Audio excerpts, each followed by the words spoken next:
Cream ഇല്ലാതൊരു creamy mushroom soup തയ്യാറാക്കിയാലോ. Mushroom കഴുകി അരിഞ്ഞത്, സവാള, ഇഞ്ചി, വെളുത്തുള്ളി, oregano, chilli flakes, butter, cashew വെള്ളത്തിലിട്ട് കുതിർത്തത്. ഒരു പാനിലേക്ക് ബട്ടറും ഓയിലും ഒഴിക്കുക. അതിലേക്ക് അരിഞ്ഞു വെച്ച് ഇഞ്ചി വെളുത്തുള്ളി ഇട്ട് സോട്ട് ചെയ്ത്, സവാള ഇട്ട് നന്നായിട്ട് സോട്ട് ചെയ്യുക. അതിലേക്ക് കഴുകി വെച്ച മഷ്റൂം ഇട്ട് നന്നായിട്ട് നമുക്ക് വെള്ളം പോകുന്നവരെ സോട്ട് ചെയ്ത് കുറച്ച് ഉപ്പ് ഇട്ടിട്ട് നല്ലപോലെ ഒന്ന് വേവിച്ചെടുക്കണം.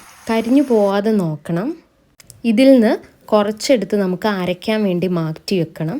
ഒരു മിക്സീൻ്റെ ജാറിലേക്ക് മാറ്റി വെച്ച മഷ്റൂമും സോക്ക് ചെയ്ത കാഷ്യൂ ഇട്ട് നല്ലോണം പേസ്റ്റായിട്ട് അരച്ചെടുക്കണം. ആ ജാറിലേക്ക് കുറച്ച് വെള്ളവും കൂടെ ഒഴിച്ച് അതിലേക്ക് ഒഴിക്കുക. എന്നിട്ട് നന്നായിട്ട് ബോയിൽ ചെയ്തെടുക്കുക. അതിലേക്ക് പെപ്പർ പൗഡറും ഒറിഗാനോയും ചില്ലി ഫ്ലേക്സും കൂടി ഇട്ട് ആവശ്യത്തിന് ഉപ്പും ഇട്ട് നന്നായിട്ട് തിളപ്പിച്ചെടുക്കുക.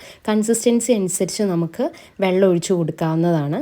അങ്ങനെ നമ്മുടെ ക്രീമി മഷ്റൂം സൂപ്പ് ഇവിടെ തയ്യാറായിട്ടുണ്ട്. എല്ലാവരും ട്രൈ ചെയ്ത് നോക്കണേ.